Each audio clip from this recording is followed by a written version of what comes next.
The dare was supposed to be a joke, a fleeting moment of college stupidity that would fade into laughter by morning. But when I stepped into the dorm hallway, the emerald green dress clinging to my skin, I felt the world tilt. By the end of the week, 3 football players, guys I barely knew, had crashed into my life, my bed, and my heart, rewriting everything I thought I understood about myself. It started on a muggy September evening at Westbridge University, a sprawling liberal arts campus in upstate New York. The air was thick with the scent of fresh-cut grass and the buzz of new semester energy. I was Ethan Caldwell, a lanky sophomore majoring in English, more comfortable hiding in the library than standing out. My roommate, Jake, a wiry theater kid with a penchant for chaos, had been the mastermind behind the dare. "Wear a dress to the dorm party," he'd said, smirking over a lukewarm beer. "It'll be hilarious. Show those jocks you're not just a bookworm." I laughed it off at first, but Jake's relentless teasing and a flicker of something reckless inside made me agree.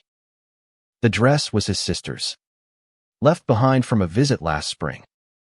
It was a deep green, sleeveless, with a soft, flowing skirt that felt alien against my legs.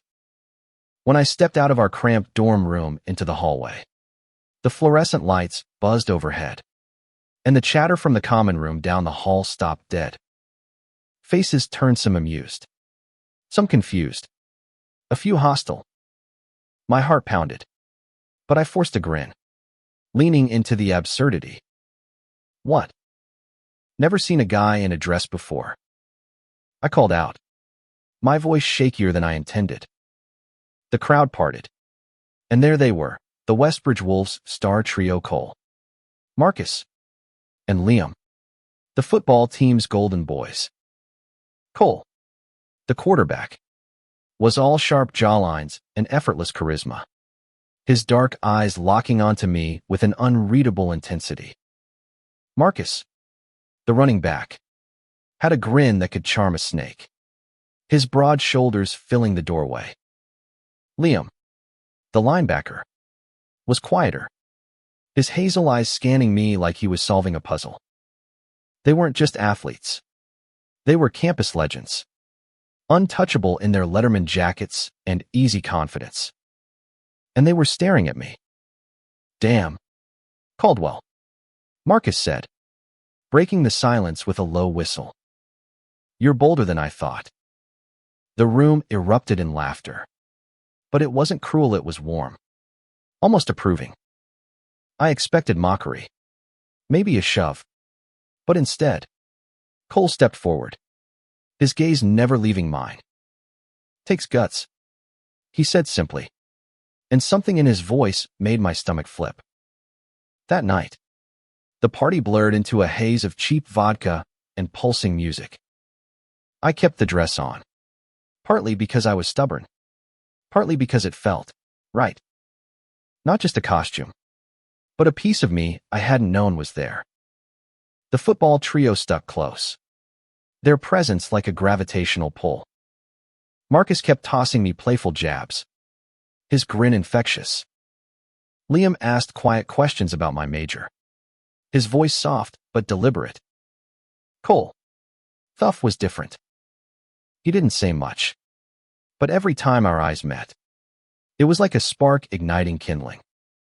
By midnight, the party had spilled into the dorm's lounge, and I was tipsy, laughing too loud, the dress swishing as I moved. Jake had long since disappeared with some girl, leaving me with the wolves. "You're not what I expected," Liam said, leaning against the wall, his beer untouched. "Most guys would have bailed on that dare in 10 minutes. I shrugged, trying to play it cool, but my pulse raced. Maybe I'm not most guys. The next morning, I woke to a pounding headache and a text from Cole: "Meet us at the field. Noon." No explanation, just a command. I almost ignored it, but curiosity and something deeper pulled me out of bed. The dress was folded neatly on my chair, a silent reminder of the night before. I pulled on jeans and a hoodie, but the memory of that fabric against my skin lingered. The football field was a sea of green under the midday sun. The bleachers empty except for a few stragglers. Cole, Marcus, and Liam were there, tossing a ball in lazy arcs. When they saw me, Marcus jogged over, slinging an arm around my shoulders like we'd been friends for years. You survived the dress. Man. Respect. But it was Cole's look steady, searching that made me feel exposed, like he saw something I hadn't admitted to myself. They invited me to hang out, just the four of us, at their off-campus apartment that night. I didn't know why I said yes. Maybe it was the thrill of being noticed by guys like them. Maybe it was the way Cole's eyes softened when he thought no one was watching.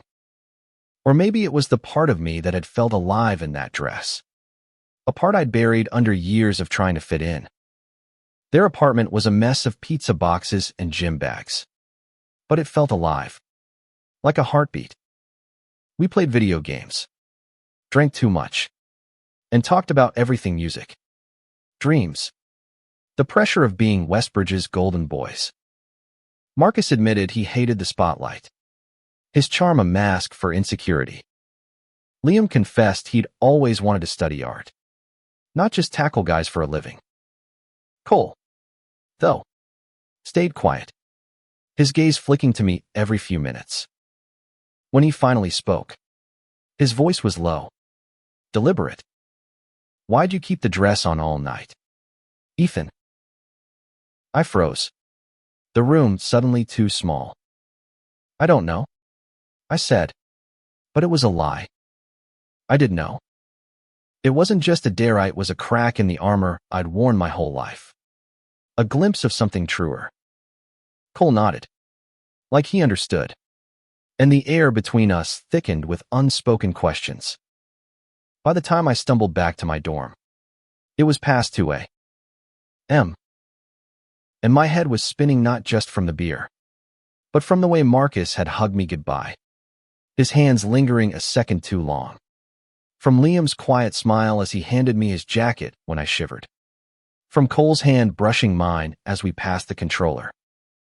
I fell into bed, my heart racing, wondering what the hell was happening. The next day, they were at my door. Not just one of them, all three. Marcus held a coffee, thrusting it into my hands with a grin. You look like you need this. Liam leaned against the doorframe, sketching something in a notebook he wouldn't let me see. Cole, as always, was unreadable, but his presence felt like a storm waiting to break. They didn't mention the dress, but it hung between us, a silent thread tying us together. That week, they kept showing up. Study sessions in the library, late-night diner runs, pickup games on the field.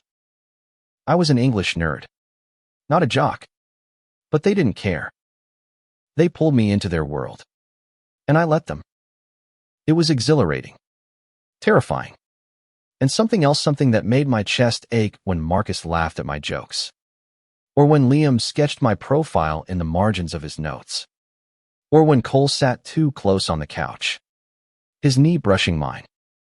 By Friday, the campus was buzzing with rumors. The bookworm in the dress, hanging with the wolves. Some kids sneered, others whispered, but the trio didn't flinch. They stood by me, their presence a shield.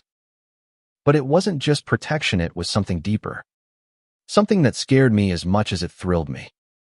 I wasn't just Ethan anymore. I was someone new, someone who'd worn a dress and felt alive, someone who was falling for 3 guys who were supposed to be untouchable. And then, on Saturday night, everything changed. The air in their apartment was heavy with the smell of pizza and the faint tang of sweat from their gym bags. It was Saturday night, and the 4 of us were sprawled across their mismatched furniture, the TV flickering with a game none of us were watching. My heart hadn't stopped racing since I'd arrived. And it wasn't just the cheap beer. It was the way Cole's eyes kept finding mine. The way Marcus's laugh filled the room like sunlight. The way Liam's quiet presence grounded me even as it set me on edge. I'd spent the week trying to make sense of Ithis pull toward them. This thing that felt too big to name. I wasn't naive.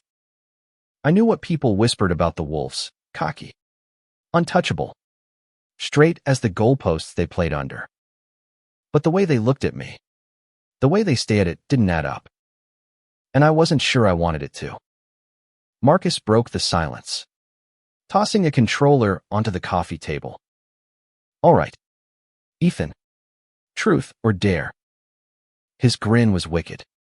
But there was something soft in his eyes. Something that made my stomach twist. I hesitated. The memory of the dress dare still fresh. Truth, I said, my voice steadier than I felt. He leaned forward, elbows on his knees. What's the real reason you wore that dress? Not the dare you. Why'd you do it? The room went quiet. The hum of the TV fading into nothing. Liam stopped sketching, his pencil hovering over his notebook. Cole's gaze was a weight I could feel on my skin. I could have lied, brushed it off with a joke. But something in Marcus's voice, genuine, unguarded, made me tell the truth. I wanted to know what it felt like. I said, my words slow, deliberate.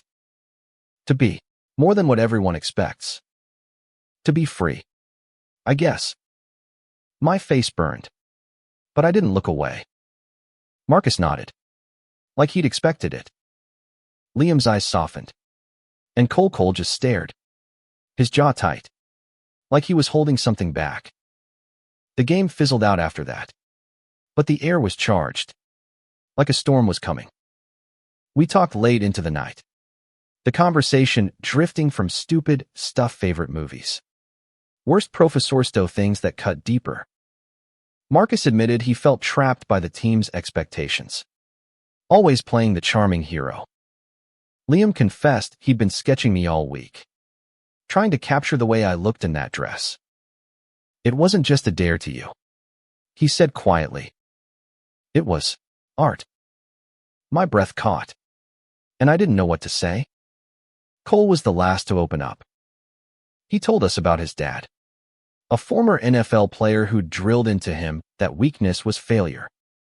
I've spent my life trying to be what he wanted, he said, his voice low. But seeing you, Ethan, just doing that, not caring what anyone thought, it fucked me up. In a good way. He laughed, but it was raw, unsteady. I wanted to reach for him, to say something, but the words stuck in my throat. When I finally left, it was past 3 a.m. Marcus walked me to the door, his hand brushing my arm. You're all right, Caldwell, he said, his voice warm. Liam handed me a folded piece of papyrus sketch of me in the dress.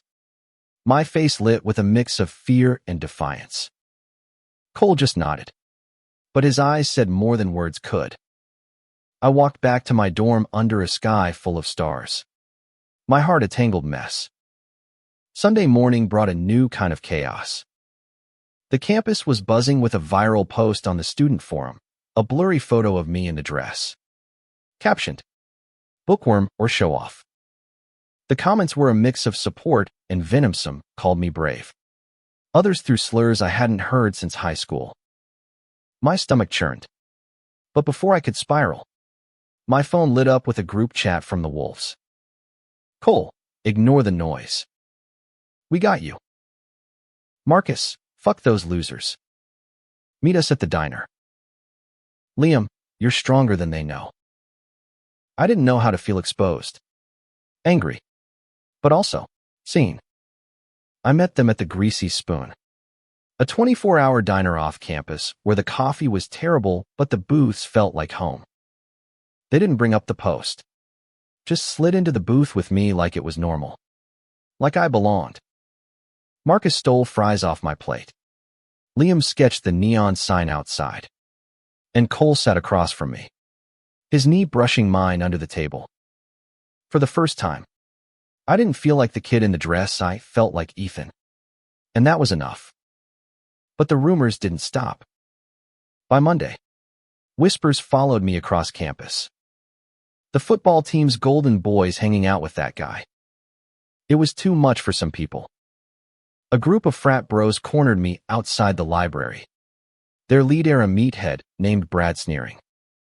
"What's the deal? Caldwell, you trying to be one of the girls now?" His buddies laughed. But before I could respond, Cole appeared, his presence like a thunderclap. "Back off, Brad," he said, his voice low but lethal. Brad muttered something and slunk away. But the encounter left me shaken. That night, I found myself back at their apartment. The four of us crammed onto their beat-up couch. I told them about the post, the comments, the way it made me feel like I was back in high school, hiding who I was.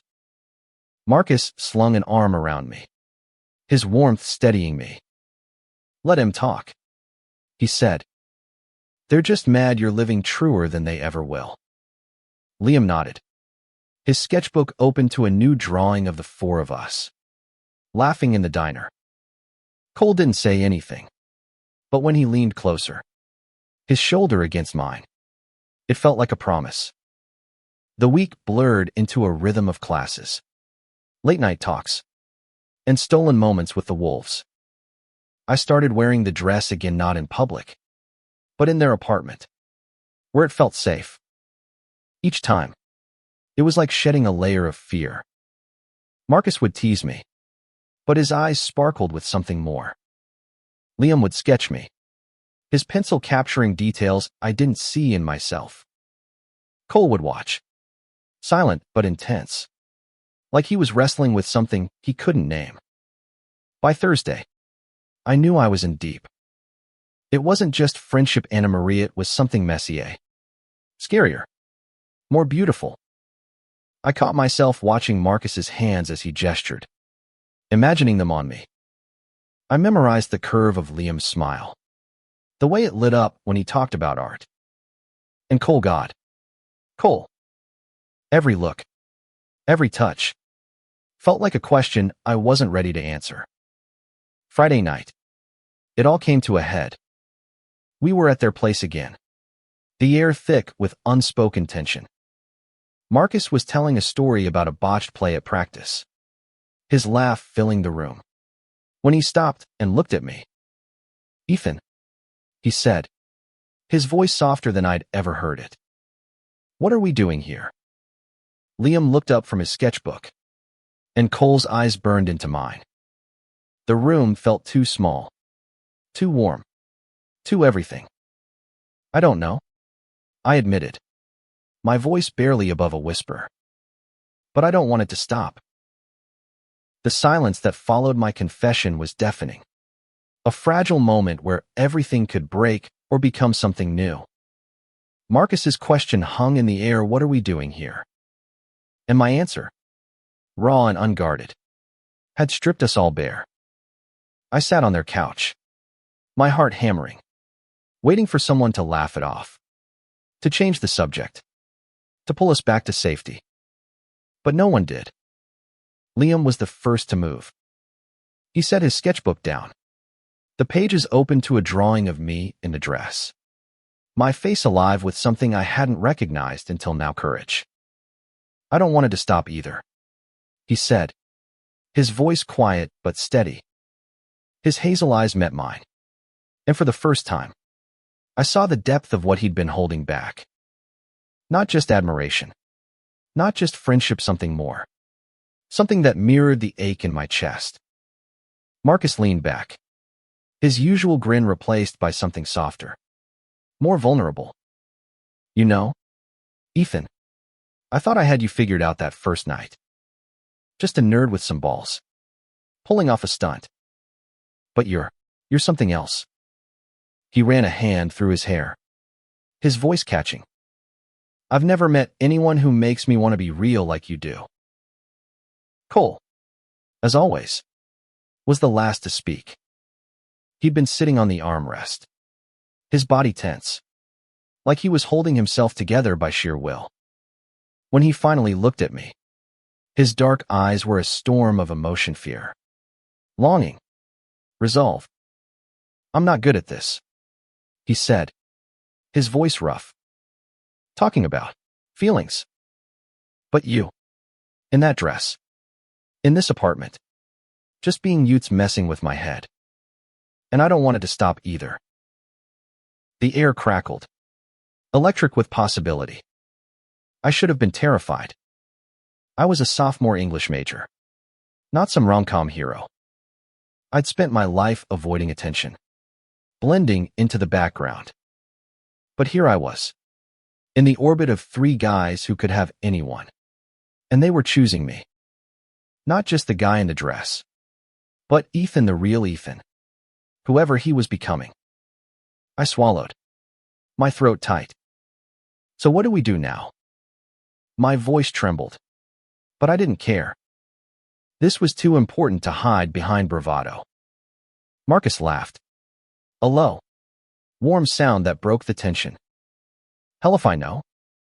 But I'm not letting you walk out of here without figuring it out.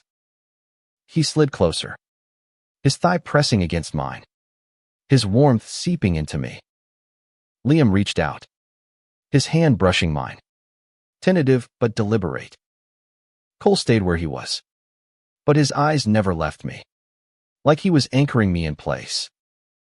We talked until dawn, the conversation messy and uncharted. They told me things they'd never told anyone. Marcus's fear of never being enough.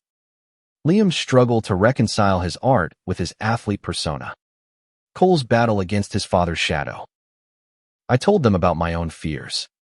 The years I'd spent pretending to be someone I wasn't. The way the dress had felt like a key to a door I hadn't known was locked.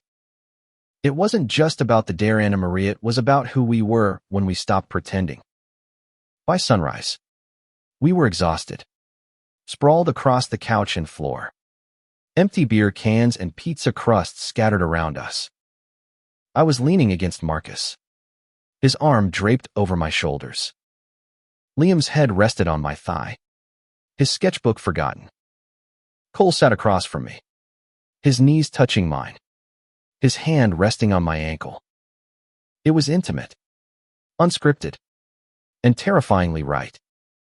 But the world outside their apartment wasn't as forgiving. By Monday, the campus rumors had grown teeth.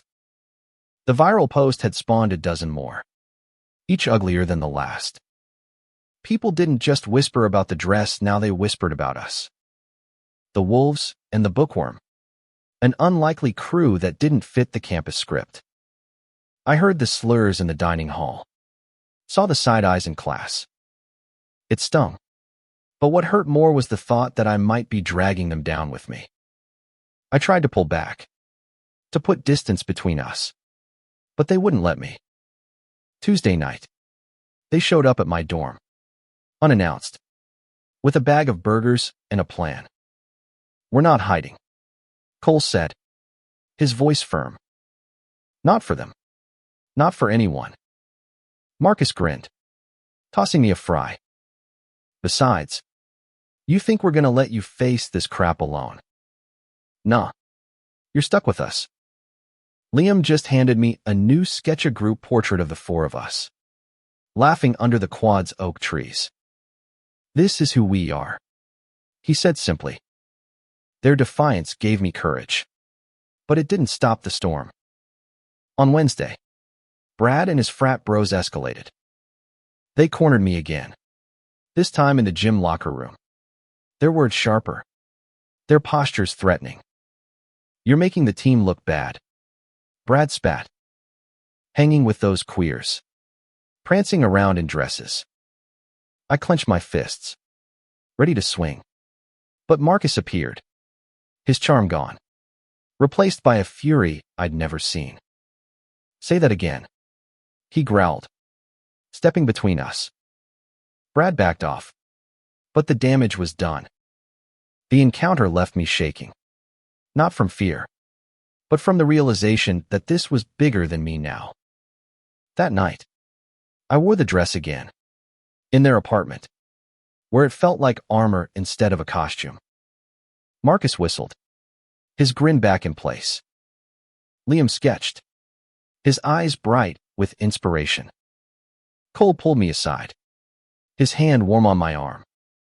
"You don't have to fight this alone," he said. "We're in this together." His touch lingered, and for a moment, I thought he might kiss me. He didn't, but the promise was there, electric and unspoken. By Friday, the campus was a battleground. The administration got involved, citing disruptive behavior linked to the viral posts. We were called into a meeting with the dean, who looked at us like we were a problem to be solved. Cole took the lead, his voice steady as he defended us. "Ethan's not the issue," he said. "The issue is people who can't handle someone being themselves." Marcus and Liam backed him up, their presence a united front. I spoke too, my voice shaking but clear, telling the dean about the harassment, the slurs, the way the dress had become a symbol of something bigger. The dean promised to investigate, but his words felt hollow. As we left, Marcus grabbed my hand, his grip firm. "We're not done," he said. "Not by a long shot." Liam nodded, his sketchbook tucked under his arm. Cole's hand brushed mine, a quiet vow. I didn't know what was coming, but I knew we'd face it together. The dean's meeting left a bitter taste, but it also lit a fire. Walking out of that office, with Cole's quiet strength, Marcus's defiant grin, and Liam's steady presence beside me, I felt something shift. This wasn't just about surviving the rumors Anna Maria, it was about claiming who we were. No apologies. But the world doesn't change just because you want it to. And Westbridge was no exception. By Saturday, the campus had split into camps. Some students rallied behind us, posting messages of support on the forum, sharing stories of their own struggles with identity. Others doubled down, their comments cutting deeper, their glares bolder. Brad and his crew were relentless, spray painting slurs on the dorm wall outside my room. The administration called it vandalism and promised action, but it felt like they were sweeping it under the rug. I was angry, but more than that, I was tired of hiding, tired of the weight of other people's hate. That night, the wolves dragged me to their apartment, refusing to let me wallow. Marcus cranked the music, forcing me to dance with him, his hands on my waist, his laugh pulling me out of my head. Liam sketched us, his pencil flying, capturing the joy in the chaos. Cole watched, his eyes softer than I'd ever seen them. When the music slowed, he stood, pulling me into a dance that felt more like a confession. His hands were steady, his breath warm against my cheek. "You're not alone in this," he whispered, and my heart stuttered. Sunday brought a new challenge, the football team. Word had spread about the dean's meeting, and some of Cole's teammates were pissed. They cornered him after practice, accusing him of tanking the team's rep by hanging with me. Cole didn't back down. "Ethan's more real than any of you," he snapped, his voice carrying across the locker room. Marcus and Liam were there too, backing him up, their loyalty unshakable. But the rift was clear. The wolves were choosing me over their team, and it was costing them. I felt guilty, like I was tearing their world apart. That night, I told them as much, sitting on their couch, the dress folded in my lap like a talisman. "Maybe you should back off," I said, my voice breaking. "I don't want to ruin your lives." Marcus laughed, but it was sharp, almost angry. "Ruin our lives? Ethan, you're the best thing in him." Liam nodded, his hand squeezing mine. Cole leaned forward, his eyes fierce. We're not going anywhere. You're worth it. Their words cracked something open in me, something I'd kept locked away for years. I told them about high school, about the kid who'd been too scared to be himself, who'd buried his feelings under layers of normal. The dress, the dare-ite had been a spark, but they were the ones who'd turned it into a fire. I was falling for them, all three of them, and it was terrifying and exhilarating and everything I'd never let myself want. Monday was a turning point. The campus LGBTQ+ Alliance reached out, inviting me to speak at their next meeting. They'd seen the posts, heard the rumors, and wanted to amplify my story. I was nervous, but the wolves insisted I do it. You've got a voice, Liam said, showing me a sketch of me speaking to a crowd, my face lit with purpose. Marcus grinned. Give him hell. Caldwell. Cole just nodded, his hand on my shoulder, steady as always. The meeting was packed, standing room only. I stood at the front, my hand shaking, the dress hanging in the back of the room like a flag. I told my story, the dare, the fear, the freedom, the wolves. I talked about the hate, but also the love, the unexpected connections that had changed everything. The room was silent, then erupted in applause.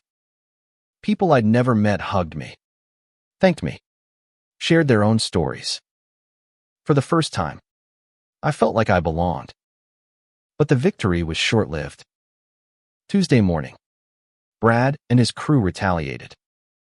They ambushed me outside the English building, their words venomous, their fists ready. Before it could escalate, Marcus was there, pulling me back, his body a shield. Liam and Cole appeared seconds later, their presence enough to make Brad's crew scatter. But the damage was done. My lip was split, my heart racing. The wolves took me to their apartment, cleaning me up, their hands gentle but their eyes burning with anger. We're ending this, Cole said, his voice low. Dangerous. Marcus nodded, his usual charm replaced by resolve. Liam handed me a new sketch of Phoenix rising from flames, with my face. You're stronger than them, he said, but we're stronger together. That night, we made a plan. The campus needed to see us, not just as individuals, but as a UNITA symbol of something bigger. We decided to walk into the next football game together, all four of us, unapologetic. I'd wear the dress, not as a dare, but as a statement. Marcus would wear his team jacket, Liam his sketchbook tucked under his arm, Cole his quiet strength. We'd face the crowd, the rumors, the hate, and show them who we were. Friday night. The stadium was electric. The stands packed with students, alumni, and locals.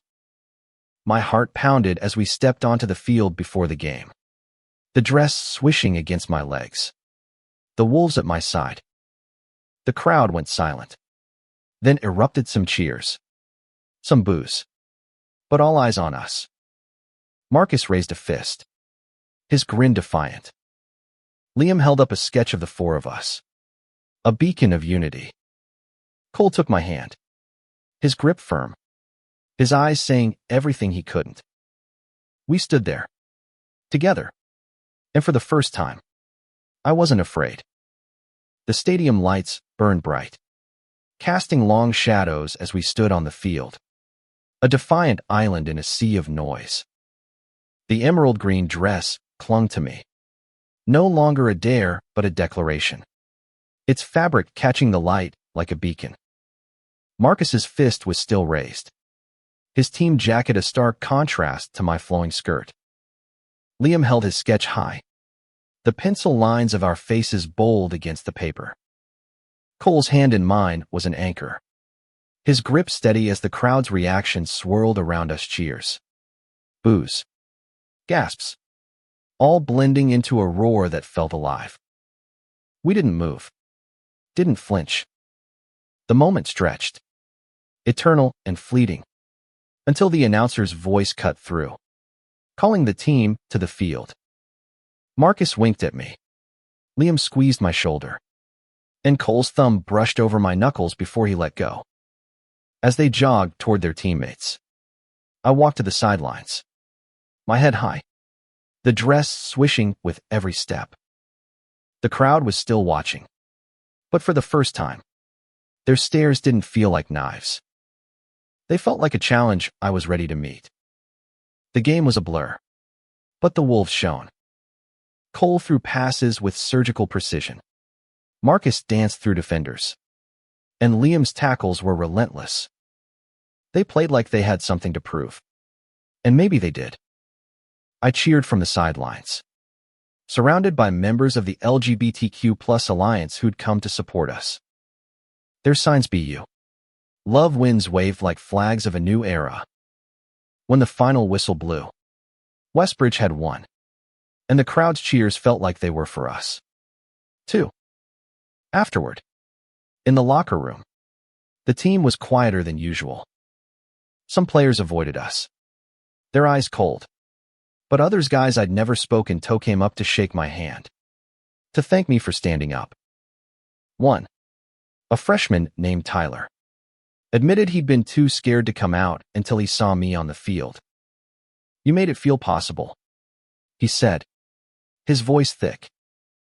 I didn't know what to say, so I just hugged him, the dress still on, a symbol now of something bigger than me. That night, the four of us ended up at the diner, crammed into our usual booth. Marcus was buzzing, recounting every play like it was a movie. Liam sketched the scene, his pencil capturing the neon glow of the jukebox. Cole was quiet, but his knee pressed against mine under the table. A silent conversation. We didn't talk about the field, the dress, or the crowd, not directly. But it was there, in the way Marcus stole my fries, in Liam's soft smile, in Cole's steady presence. We were something new, something undefined but real. The next week was a whirlwind. The campus forum exploded with support. The viral posts drowned out by stories of others who'd found courage in our stand. The administration cracked down on Brad and his crew, suspending them for the vandalism and harassment. It wasn't perfect. Hate doesn't vanish overnight, but it was a start. The LGBTQ+ Alliance planned a campus-wide event, a celebration of identity and resilience, and they asked us to lead it. I said yes, and the Wolves backed me, their commitment unwavering. But it wasn't all triumphs. The pressure of being a symbol weighed on me. I wasn't just Ethan anymore. I was the guy in the dress, the one who'd sparked a movement. It was exhilarating but exhausting, and I started to wonder if I was losing myself in the noise.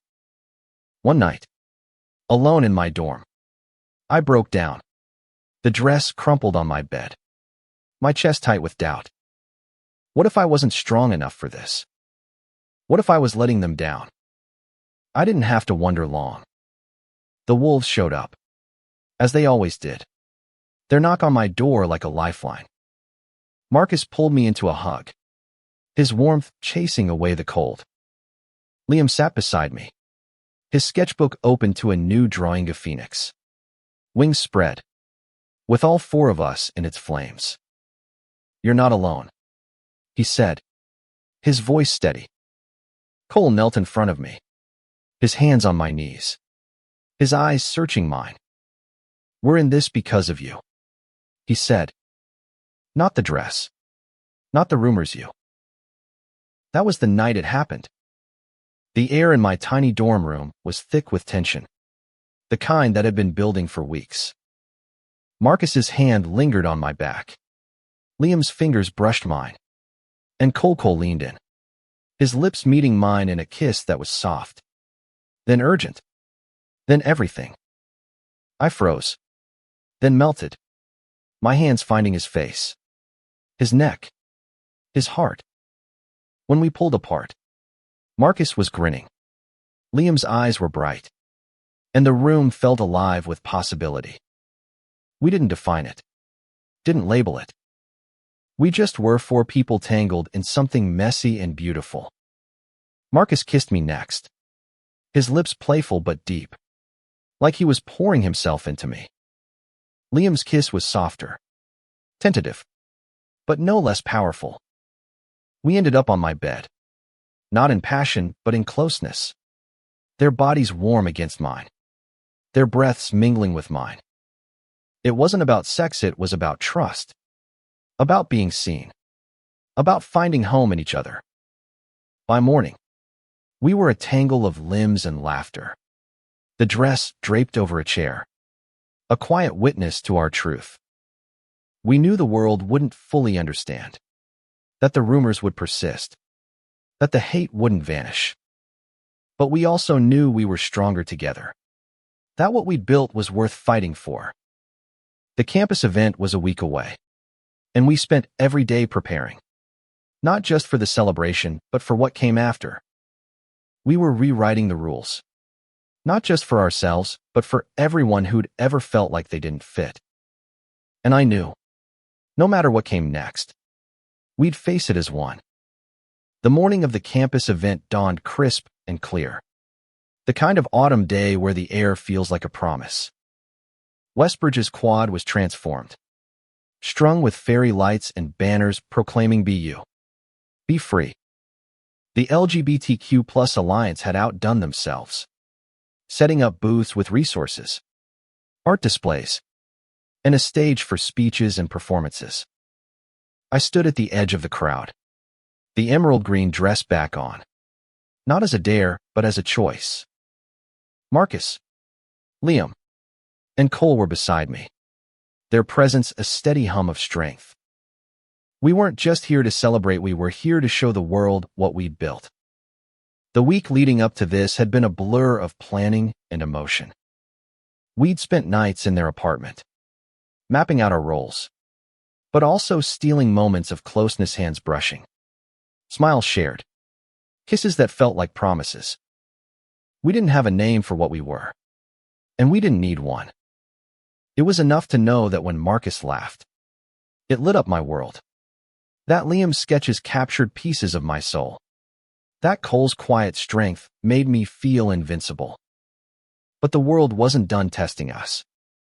As we walked onto the stage, the crowd a sea of faces, some friendly, some skeptical. I saw Brad and his crew in the back, their arms crossed, their glare sharp. My stomach twisted, but Cole's hand found mine. Marcus's grin flashed, and Liam's shoulder brushed mine. We were untouchable. I spoke first, my voice steadier than I expected. I told the crowd about the dare, the dress, the fear, and the freedom. I talked about the wolves, how they'd seen me, not just as a stunt, but as a person, and how they'd stood by me through the hate. I shared the story of that night in my dorm. Not the details, but the truth, that we'd found something rare, something worth fighting for. This isn't just about me, I said, my eyes sweeping the crowd. It's about all of us being who we are, loving who we love, without fear. Marcus spoke next, his charm dialed up, but his words raw. He talked about the pressure of being a golden boy, how it had trapped him until he met me. Ethan showed me what it means to be free, he said, his voice catching. Liam followed, holding up a sketch of the four of us, a phoenix rising behind us. Art is truth, he said simply. And this is ours. Cole was last, his words spare but heavy. I was taught to be strong, he said. But strength isn't hiding who you are, it's standing here. With them. With him. The crowd erupted, cheers drowning out the few hecklers. People rushed the stage, hugging us, sharing their own stories. Tyler, the freshman from the locker room, was there, his eyes bright with hope. A girl in a rainbow shirt told me she'd come out to her parents because of us. An older professor thanked us for reminding him what courage looked like. It was overwhelming, humbling, and beautiful. But the moment that stayed with me was after, when the crowd thinned and the fairy lights glowed soft against the dusk. We sat under an oak tree, the four of us. The dress pooled around me like a piece of the sky. Marcus's arm was around my shoulders, Liam's head on my lap, Cole's hand in mine. We didn't need to speak, the silence said enough. We'd face the world and come out stronger, not just as individuals, but as something more. The semester rolled on, and so did we. The rumors faded, replaced by new stories, new heroes. Brad and his crew were expelled after one too many stunts, and the campus felt lighter, like it was breathing again.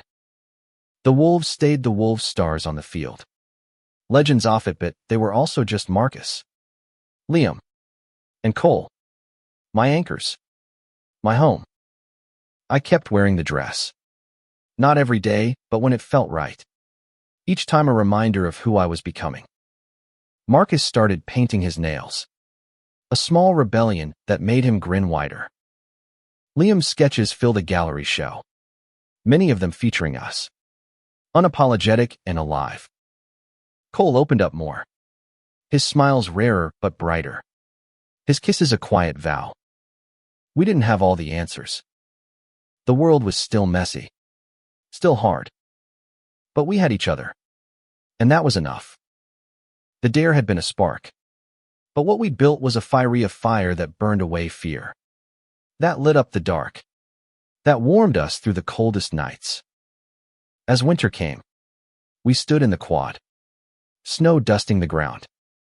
The dress swapped for a coat, but the feeling the same. Marcus tossed a snowball. Liam laughed, sketching in the frost. And Cole pulled me close, his breath warm against my ear. "You changed everything," he whispered. I smiled, my heart full, knowing it wasn't just me. It was all of us, together, rewriting the story of who we could be. And in that moment, under the snow and the stars, I knew we'd keep writing it, one fearless step at a time.